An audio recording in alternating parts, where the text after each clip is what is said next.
नमः शिवाय महारुद्राय बाबा धवलेश्वराय बालालिंग महाप्रभु दीपं ज्योति परम ब्रह्म दीपं ज्योति जनार्दनः दीप हरतु मे पापो पूजा दीप नमस्तुते महाप्रभु धवलेश्वराय बालालिंग महाप्रभु संसार सुखी रखंतु।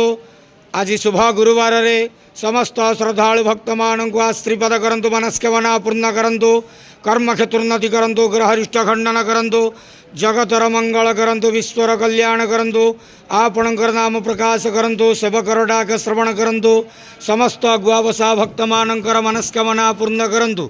बाबा धवलेश्वराय बालालिंगाय नमो नमः। संसार सुखी रखंतु आनंद के वार हरि बोलो। आज शुभ गुरुवार रे समस्त श्रद्धालु भक्त मान को आश्रीपद करंतु आनंद के वार हरि बोलो।